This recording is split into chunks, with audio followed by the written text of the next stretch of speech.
Hey, it's Emily Williams, the founder of I Heart My Life, and your host of the I Heart My Life show. This is episode 199, How to Use Feng Shui to Change Your Life with Kate MacKinnon. So Kate is someone I greatly admire, and today we're talking all about Feng Shui and how you can use it to clear the energy in your life, how to create change, how to create more happiness and more success. And truth be told, I knew very little about Feng Shui before this conversation, and now I'm a true believer, and I want to have Kate come into our house right now, our new house that's being built, and make sure that everything is in alignment, because the way that she describes this it's just so powerful and life-changing. So today we're talking about the basics of Feng Shui, as well as some simple tips that you can apply to your own life, since we're getting into spring at the time we're recording this, that will make a huge difference. She's also sharing some really amazing client success stories of how one client used Feng Shui to basically sell a script to Hallmark, how other clients have used this to get pregnant, to create more wealth, to create more success. So there's a lot of really juicy content here that I know is going to convert you into a true believer of Feng Shui as well. So let's go ahead and dive in. This episode was sponsored by the I Heart My Life Mastermind. The I Heart My Life Mastermind is perfect for you if you already have a business and you're looking to scale.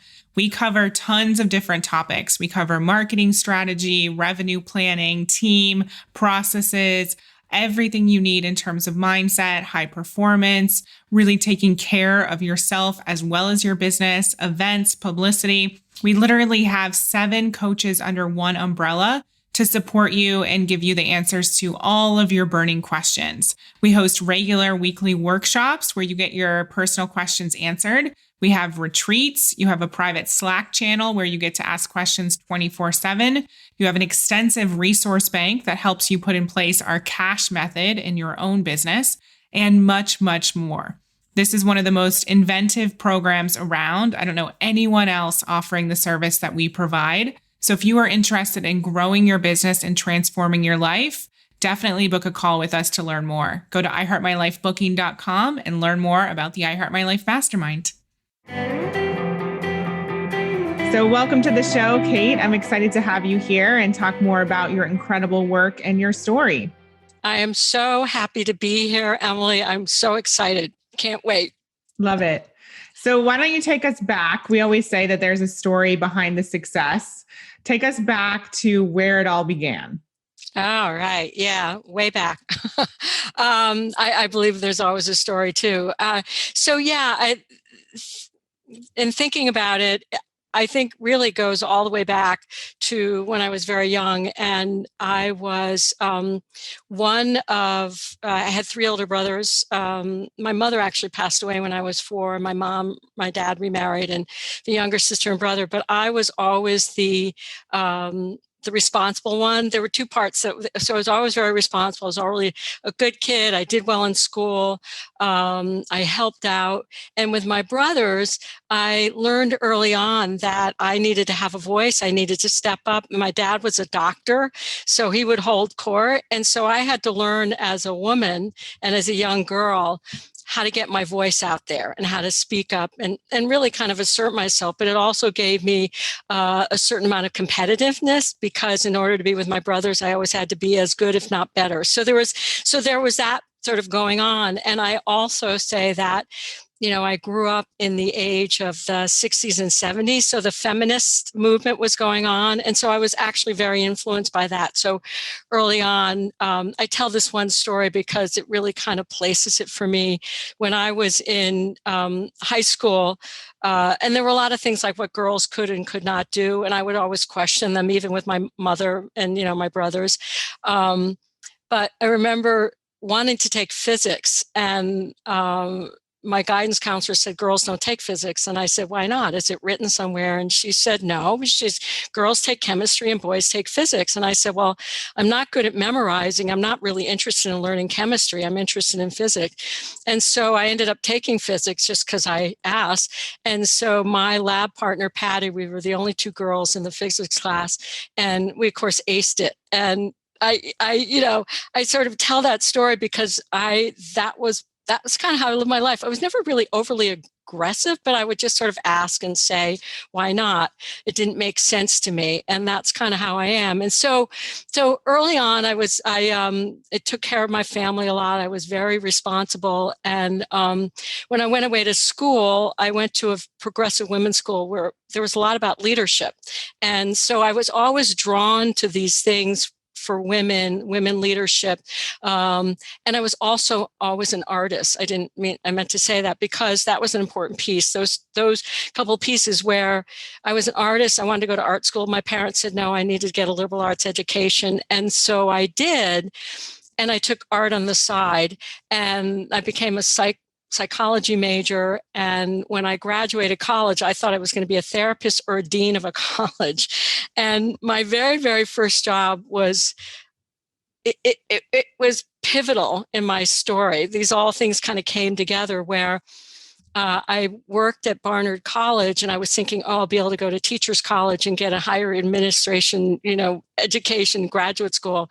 And it was the first year that they were quote unquote automating the admission process. And they brought in this like big console with a little monitor, and they put it in the back. And at that point I was a receptionist, and they took me off the back and they said, we want you to do this. And I had never done anything like this in my life. No computers, no technology, nothing.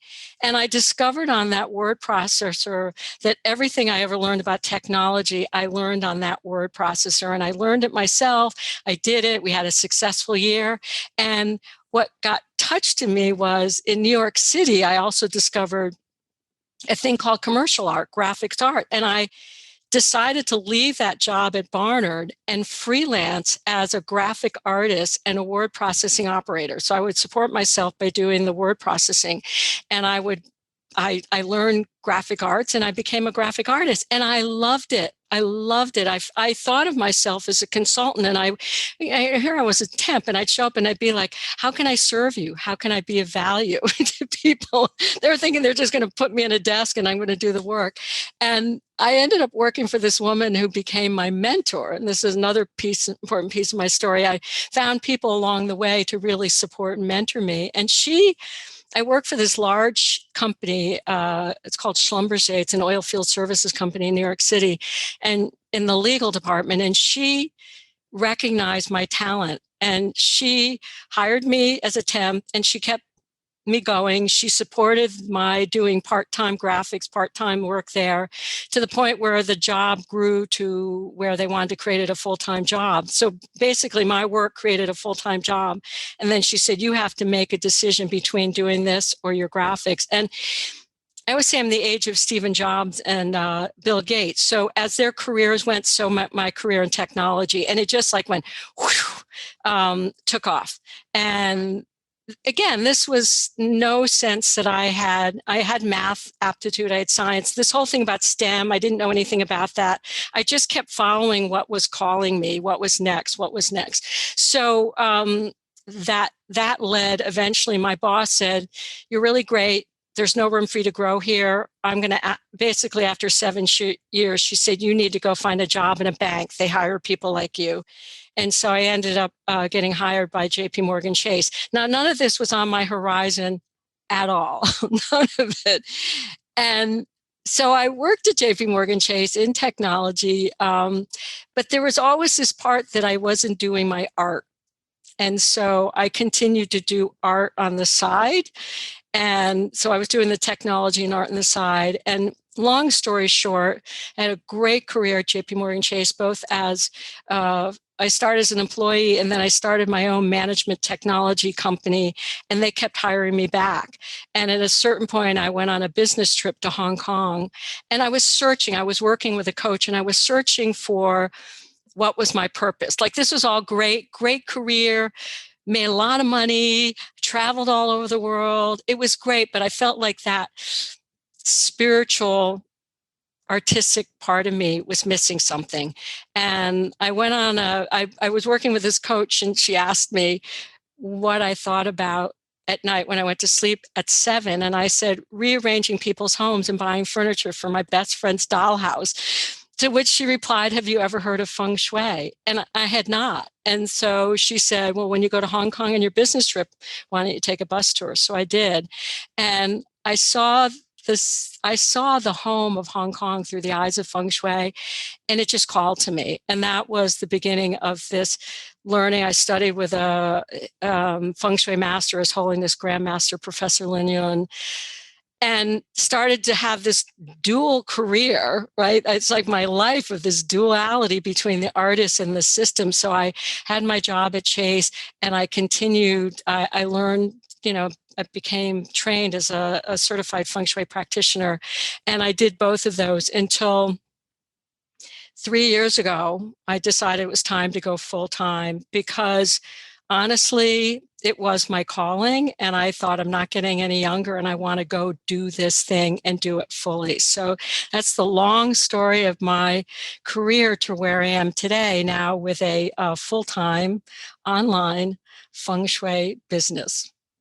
Wow. Thank you so much for sharing all of that. Such an incredible story. And I want to pull out a few different pieces there. So I love how, throughout the whole journey, you push the boundaries and you ask the questions and you kind of paved your own way. And you did that through following your instincts. Like, there was no one saying to you, oh, you need to pursue physics. You just thought, okay, this interests me more than chemistry, so I'm going to ask the question.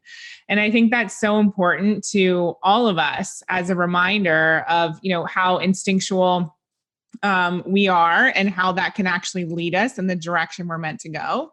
And then further down the path, you had another instinct around, maybe there's something more for me. What is my purpose? And can you talk a little bit about that piece in particular? Was there some sort of emotion, or was it just a little whisper? Like, what was coming up for you that gave you an indication that there was something more? Wow, such a great question. I would say there were a couple things. I remember, like, when I was turning 40, and I'm going to talk a little bit about age as well, because I think it's an important part of my story, is that at 40, when I started a consulting company, actually 38, and I remember my job had been downsized at that point at Chase. And I remember saying, here's an opportunity to go do something I wanted to do. And then if it doesn't work out, I could always come back. I was young enough that I could always come back and have a full-time job. And so when I did that, I remember on my 40th birthday, this is going to sound a little out there, but on my 40th birthday, it was a big deal turning 40 for some reason for me, but turning 40 was a big deal. And I had an astrological reading. And I was told that I was here for a purpose, and that I have the capacity to communicate something that most people may not be able to articulate. And she said to me, don't worry. You will know what she said. You don't work hard. Don't go looking for it. She said, you are here to communicate. Now, I've been told this since, but she was the first one where she said, you have a message, you have something to communicate. And I was like, wow, okay, I don't know what it is. But there was a part of me that was paying attention. And then, I as you know, but I did a TED talk about women aging and visibility. And in my 40s, I had an amazing career. I mean, as I said, I was traveling. I've heard you talk about this. I was traveling business class, first class. I was meeting amazing people. I was friends with somebody who was in the movies, and I went and saw this movie from Warner Brothers shot, out in the Arizona desert. I mean, people be like, why are you working at Chase when you could be doing that? I said, well, that's fake life, right? Like, that was fun. But, and I met all these really interesting people, but I could feel that there was like a shift going on. And so there was this part of me, what is my purpose? And as I got towards my 50s, I was beginning to feel like things were changing a little bit for me. And it was somewhere in there where this is where I was searching. I want to say I was probably, in my mid 40s, where this thing about it actually was it was almost 50. This thing about Feng Shui came up. And so I just knew I was destined, if you will. It sounds, I don't know whether it sounds arrogant. It just kind of on some level, I knew I was destined for something more. And all this other stuff was great. It was a great life. It's kind of life people dream of having, and I was having it, but there was still something missing for me. And I would say that what I've come to know is I'm deeply aligned with my soul, and my soul was the thing that was guiding me. My soul has been the thing, and a lot of my work in Feng Shui is becoming aligned with my soul. The work with people I work with is becoming aligned with who they really are. And I think as I stripped away all the layers and the layers of success, who I was at the core was this very spiritual, soulful person trying to find what I was here to do. So if that makes sense, that was the thing that had me really looking all along, because in the end, when I decided to leave Chase, I could have stayed a little longer. I could have made a little more money, but it felt like it was enough that my soul was saying, you're done. You need to go do this other thing. Like my soul really was like, it felt like I had bottomed out in a weird way. My soul was like, you're done with this other life. It's great. It feels glamorous. It feels this, that. You're done. And so I think it was I would say it's a soul thing. It certainly was for me. Yeah. Well, I think most people resonate with that. I know for me, when I went through my quarter life crisis, there was a period of time where I had no idea what I wanted to do. But like you said, there was this feeling of being meant for more or something bigger. And, it might sound arrogant, but I really think it's just, it's your soul calling you to another level or to a different path. And our job is to trust that and to lean in and to follow and to ask the questions, just like that person asked you, what would you be doing? And you had a little spark around Feng Shui and the work that you were doing with your friend and the dollhouse. And those things are the things that we're meant to be following, like the thing that lights us up, the thing that we're thinking about when we're falling asleep, the thing that we can't not do. And I feel like that was always art for you as well. Like it was always there along the journey in the sidecar, so to speak. And then, there was a point in time where you decided I'm going to go all in. And now it's time for that to be, part of the bigger picture for me. Yeah, I love that. Yeah. Thank you. So tell people listening a little bit more about what Feng Shui actually is, because I know there's a lot of people who might have heard it in passing, but don't really understand what actually is going on there. Right. No, I know. I did a talk on Feng Shui. It's called Our Home is a Map of Who We Are. And I talk about this because I say a lot of people have heard of Feng Shui, but they don't really know what it is, or they hear, it's placement of bed or which direction you should be facing in, but what is Feng Shui? And so, on a very fundamental level, Feng Shui is the art and science of placement based on harmony, balance, and flow of positive energy in your home or in your space, and that it's been around for thousands of years. So it actually literally means wind, water. And if you think about it, the two most basic elements of life. So it's wind, water, which represents flow, balance, and what we call life force or chi energy. So when we talk about energy, we're talking about the physical energy in our space, in our environment, and how important that is to our well-being. And when it was first used, it's been around for thousands of years, it was used to place homes and the first homes and farms to select land that was abundant in land, water, light, food, and all the things to sustain and support life, and including providing protection and safety. So there's this really practical level of Feng Shui when we're doing it. But I would say on a practical level, that's what it is, placement. But on a much deeper level, our homes actually reflect the choices we make. So our homes are a map of who we are. So the choices we make in our external environment actually are reflecting what's going on internally. So when I'm working with people in Feng Shui and I'm adjusting their external environment, it's adjusting their internal environment, which why I call Feng Shui acupuncture of the soul, because very often people, they're in a space and they say, it doesn't feel right, it doesn't feel comfortable, there's something off. There usually is, but it's usually a reflection of what's going on with them. And so there's this great inner outer work that we do. So on a very practical level. I work with people in their space and I adjust their space and we see where it's blocked and I find out what it is they want.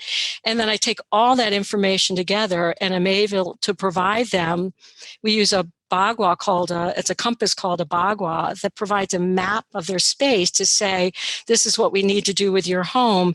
And these things will support you where you are today and where you want to go. And it's powerful because I always say it's who you are in your space. So it's not just the space, who you are in your space and adjusting that to support who you are and what you want in your life. So that sort of macro level is Feng Shui. And I'm curious to know how exactly you work with people. So you're going into homes, and you're actually like, what does the process actually look like? Yeah. I just want to finish the other thing that's really important in this sort of balance and flow is what we're ultimately creating in our environment. We're reducing stress and we're creating peace. So it's a lot about creating peace. And so when I work with people, I always say people call me for all kinds of reasons. They say, like, I don't know what it is. Something doesn't feel right. They've worked with a decorator. It looks beautiful, but it feels uncomfortable. They get something stuck, or they call me and they say, I want more money, or I want to break through my career. I want to get married, right? But it all sort of points to the same thing. There's something out of balance in their environment. So when I work with them, when I actually listen to what they say, and I have a way of, I have a whole process of how I gather information. I ask what sound like very practical questions, and I find out a lot about them in their different areas of life, find out what they're looking for. I get a floor plan if I can, and I use all this information. This is where my technology comes in. I feel like a big computer. I'm like gathering all this information about them. And I also am very intuitive, so I'm also reading stuff. So in the pandemic, I have been doing, except for one person, remote entirely. And I even have a client right now in Dubai. So I can do it globally, which is kind of amazing. But ideally, I like to work with people in their space. And so I will, people will have me come to their home, and I already have a plan. I put together the beginning of a plan of what they can actually do. But then we walk around the space, we look at things, I ask a lot of questions, and that's the analysis phase. And then I start making recommendations, which I call the design phase. And it can include just, a lot of times it's just taking what they already have. It's like repurposing and saying, you just need to arrange what you already have. But sometimes it's like, people want to bring something in new, or there's something that's really blocking their energy that they really need to eliminate. So I assess all that, make the recommendations, and my experience, it can go all the way from, we have somebody that you and I both know, where I was in her home, I was arranging her office, and her husband was at like a Starbucks working, and we were talking about how they were going to work together in their workspace. And she said, well, he likes to work out of the office. I like the office, but we arranged it so they could both work there. And we literally walked out. Now, this is fast, right? We literally walked out. Her husband calls and says, is Kate still there? She goes, yeah. He goes, he'd been trying to sell a script to Hallmark for a year, literally while we were in the office doing that work. Shifting the energy, he heard from Hallmark and he sold that script. And that's why I do what I do. I mean, people have these amazing experiences, and sometimes it's faster, sometimes it's slower, but it's always transformational. I've helped people get pregnant, by the way. I've helped people decide where, they've had a change of life. Somebody who was a widow, didn't know whether to sell her house and move to Florida, for instance. And I come in, and by arranging all of that, things become clear. That's why I say the alignment is so important. They become aligned with who they really are. I say we provide the compass to find their true north, and it's like a homecoming. They come home to themselves in a way. And I can see it happen, by the way. I can see when they just drop into their body, when they have that aha. I get chills just talking about have that aha moment. So I essentially feel like I am a channel. I'm taking all this information, and I'm not like a decorator. I can decorate, by the way, but that's not really my role, because I could tell them what to do. but they already have what they want or need. And very often they have the furniture that they love. It's not about decorating for me. It's about arranging in a way that reflects who they are. So I say, ultimately, you almost look like your home should look like you, and you look like your home. Like there's a match. Like you can just tell this person lives in this space. This is their home. That's so amazing. And can you kind of break this down even more? So in the instance of the person who sold the script to Hallmark, what had you done during the day that you feel was a catalyst to that development? Well, in working in the workspace and talking about how to use it in a way that would support them and what they wanted, and in knowing that he wasn't necessarily a sit at the desk kind of guy. And this has been kind of interesting for me too in the pandemic. It's like people working from home.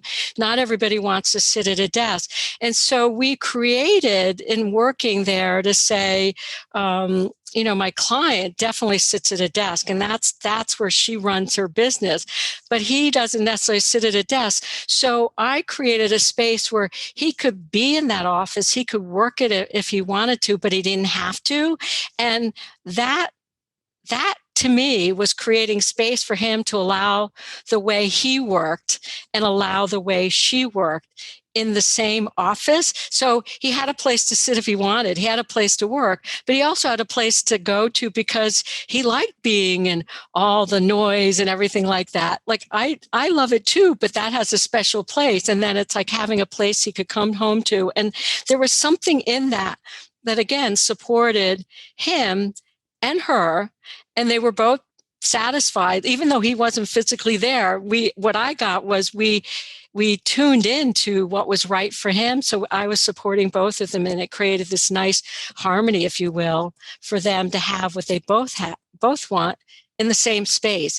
And that again is the kind of work that Feng Shui can do. Oh, that's amazing. So I feel like it sounds like you helped them be honest about what it was that they actually want. And then there was like a level of giving themselves permission to have that and not make anything wrong, and really recognize that they both work in a different way and have a level of acceptance there so that there's more flow. I love it. You said it. All those words I said, that's beautifully seen and beautifully said. Yes. Okay. Yeah, great. I love that. Thank you. Because I think it's so interesting, because James and I have worked with relationship coaches. We've never worked with somebody like yourself, but it's very similar, because when she worked with us, yes, there was an element of working with us as a couple, but there was also a lot of individual attention on what our actual truth was. And when you give yourselves that permission and that there's that acceptance there, it is a game changer. And so I really love that you also apply that to the space, and it has a very similar effect, which is super interesting. Yeah. Yeah. I always say, when people work with energy, there's a lot of different modalities, and mine is through the space, but it's, with that, the ability to get to the same kind of things. Because I've worked with couples and I've worked with families. I have like amazing stories of aligning the energy in the family, which and that's really what it is. It's allowing everybody to be who they are in that space together. And that out of that, what to me are holistic choices are made, right? It's about the individual, but allows for this sort of bigger thing to happen and not be stuck in that place that you were talking about, which I know well. Yeah. Yeah. I think, selfishly, I have another question for you. So whenever we go to hotels, probably 9 times out of 10, I end up requesting to change rooms, because I have a feeling that it's not the right room, and that the space, something feels off. So do your clients experience that? Is that like a real thing, or am I just crazy? No, you're not crazy at all. And I can talk a little bit about that. I have some great stories with that. But yeah, I always say to people, when I work with people, and if they're traveling, there are things that you can do. Like you are highly tuned, so you tune into it. And sometimes I've had that experience where I've had to move. That's not the right room most of the time we're fine. But I also have recommendations for people when they're traveling, things you can do to make the space feel like home, and the things that you can bring with you that you can adjust some of the energy, which I have done. And I've also been, I'm going to tell you a quick funny story. I rented an Airbnb in Spain for the summer, and it was the first year after I retired from my job and started doing Feng Shui, and it just needed to be adjusted. And the owner's sister-in-law came to visit at one point, and she walked in, and I said, "Oh, I'm going to change everything back," because I'm notorious for doing this. You know, I've been in other Airbnb, and I'll rearrange everything and then put it back. I have to remember how it is. And she said, "Don't touch a thing." She was very British. She goes, "I love it. Don't touch a thing."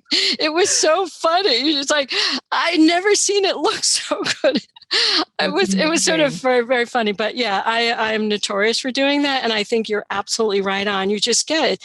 Like, it could be the temperature, it could be the smell, it could be, I rearrange the chairs according to Feng Shui in a way that I feel empowered, I feel comfortable, I feel safe. So yes, you're right on. You're very tuned in. You can recommend that we bring to a hotel? Like you said, there's ways that we can bring something. Yes. So I always say, and I traveled, I was this is pre-pandemic, last January, I was in India. And when I travel, I always bring some things. I have, we could get into a whole thing on this. Like, I have like certain stones that I like that are for love, or I have certain stones that are for wealth and prosperity. I also have a couple of stones for cleaning energy and empowerment. So I travel with my stones. I also have, I travel with essential oils. So sometimes I need to clear the air. I don't use incense or anything like that, but I clear the air. And that I have just things that I love. Like, they don't have to be big, but they just make me feel good. I have, I may have like my favorite wrap, right? My favorite shawl or something like that. And that when I arrange the space, if it feels cluttered, I arrange the space so it feels uncluttered. I sometimes bring a little candle with me. Again, to have the scent is really important. But it's little things like that that make us feel at home, but that that empower us in some way, so we feel good about where we are. That's just an example of some of the things that I bring. And my favorite books, like I always have like a favorite book. I always have a journal. I always have those things that nurture me. That's really important too. I'm always writing something related to meditation, so I feel comfortable when I'm meditating. So they don't have to be big, but they're the things that really support me. Amazing.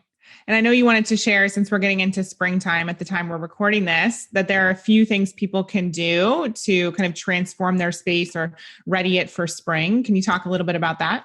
Absolutely. So, we think about spring cleaning, the beautiful air. I'm sitting here, I can just see the beautiful green, and the air feels really good. So Feng Shui is all about bringing into our homes, the entrance of our home or our space, if it could be an apartment, is really important about energy entering our space and being able to circulate. So the first thing when we're doing some spring cleaning is really make sure, your door, the area around your door is clear. There's no clutter, because I always say, we call it the mouth of chi. How energy enters your mouth is like how energy enters your doorway. So if there's stuff blocked in your mouth, you're going to stop air from coming in, and you can be choking, have problems. And so the same way, we want to make sure our entrance is very clear and that the entrance is very inviting. You want good energy to come in.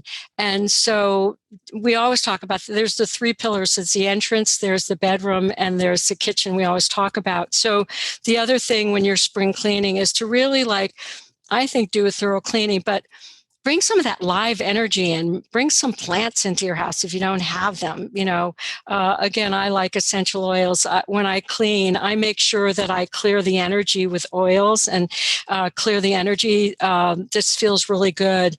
And things like I like using scents like candles, like make your home feel warm, inviting, and clean. And so these are some of the things that we can do, just simple tips right from the get-go. Yeah. Thank you so much for sharing that. I feel like a lot of people do some of this naturally with, feeling drawn to certain scents or wanting to have flowers on a regular basis in their home. And for me, I know a lot of people stop themselves because they feel like even small things can be a luxury or flowers are going to die. It doesn't really matter. And I love everything you're saying. And I feel like it just speaks to me because it's all about also following your instincts and what feels good for you, which is such an important point. Absolutely. And I'm just going to add to that because very often when I'm working with people and I say to do something, they'll say things like, oh, I had it there, but I changed it. Or I knew it, but I didn't change it. And I always say that on some level, on a deep level, they already know. And I'm just affirming and giving them permission. They just don't know what to do with that. And so I agree with you. I think it's really important to follow what feels right for you. And when I'm working with people, I give guidelines, but I don't always say, do this exact thing and it has to look this way, because I really believe people know. And so it's creating the space, like you're saying, to do that because it feels good. Yeah. It's like what we do in the Mastermind. We draw it out of you. Exactly. And you have. Yeah. Yeah. So that's the final thing I wanted to ask you, in addition to obviously where people can find you. But you're a part of our I Heart My Life Mastermind. So I'm curious to know if you can share a little bit about your experience so far, as well as what you're excited to create over the next year or so within your company. Yay. Well, many things, and I've told you this before. I did your 1-day introduction, and I was just blown away because I was looking for some real good, solid business structure and practices. And in the first 6 hours I worked with you, had all these tools really to how to figure out, like actually look and say, yes, I could possibly make this much money based on the spreadsheet. Like, here are my products, and if I'm making this much a month, and see what the final dollar is, I was like, wow, I can really do this. Like, it just made everything possible with the tools. And that was huge. The second thing that I got right off the bat was the importance of self-care and sleep. So I really bought into that, because what I realized, I brought my career of working at a bank and trying to run my business, and it's not sustainable. Like, and I'm a triathlete, but it's like I'm training for 6 months and then I rest for 6 months.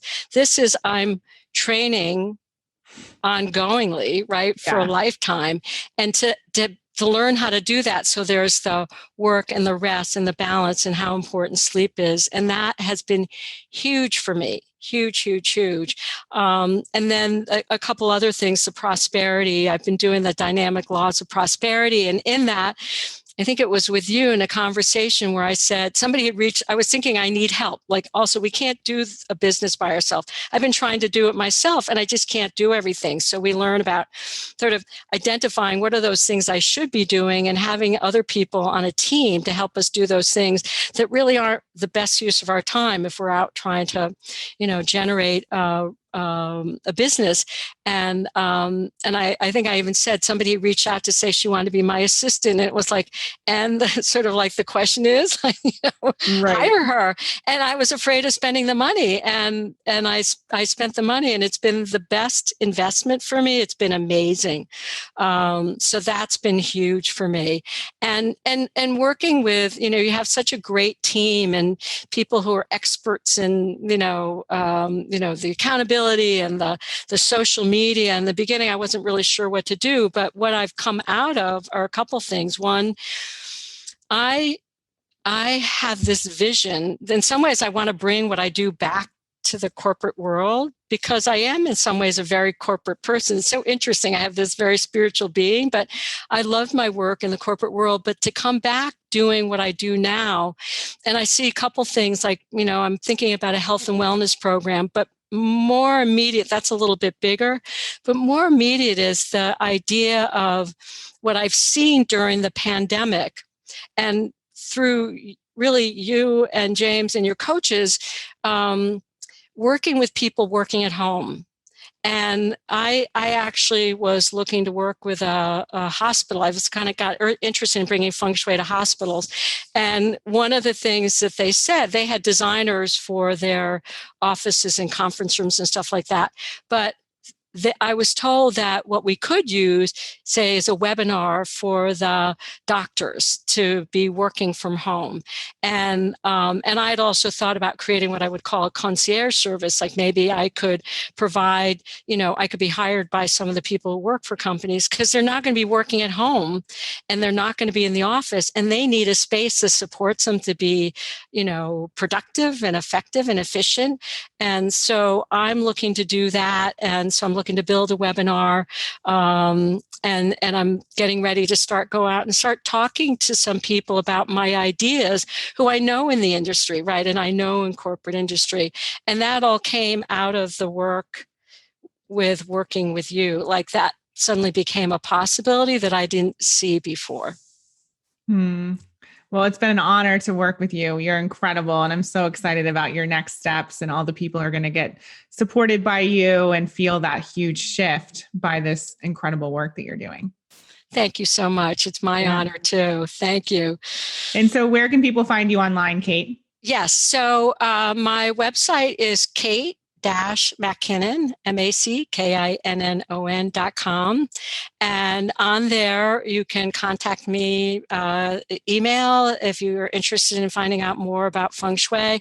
I just put it on, I have a do-it-yourself home reset Feng Shui course that's on my website as well.